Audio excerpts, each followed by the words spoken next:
พร้อมแล้วจัดไป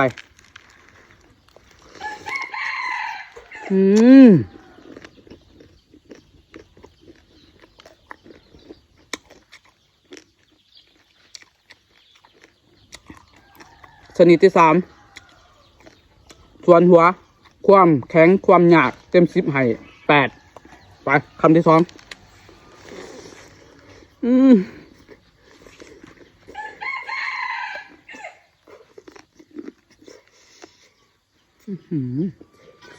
รสชาติแซ่บ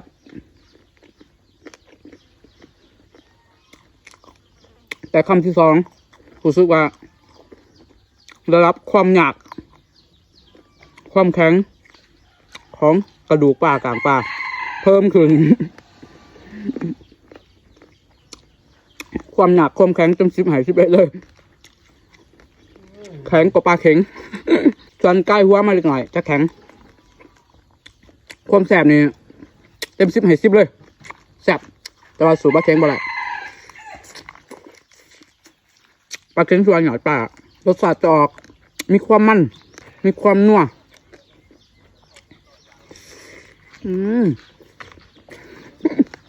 ลูกไข่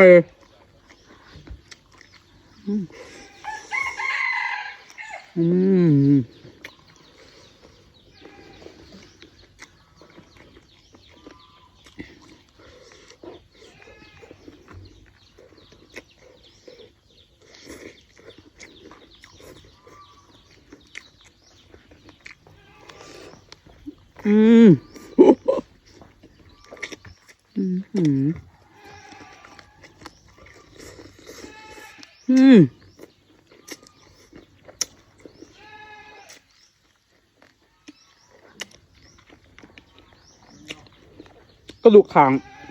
แข็งส่วนกระดูกขางของปลาจะเป็นส่วนที่แข็งที่สุดเพราะว่ามันจะมีความยาวแหลมแข็งห้ามหลอกเลียนแบบเด็ดขาด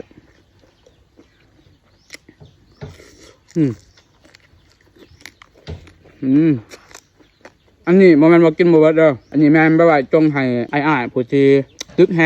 หรือแบบมันจะกินประมาณนี้อาจจะมีบางช็อตที่ไปไว้ตัดออกอันนั้นโมเมนต์ตัดไปค่ายกลางเลยไปการคลิปมันยาวเกินไปมันจะเสียเวลาทานผู้ชมท้ายชุดนี่ก็ต้องขอบใจทานผู้ชมทุกคนที่รับชมตั้งแต่ต้นจนจบอีพี่นาอยากให้บ๊ายบายเฮกคลิปกินยัง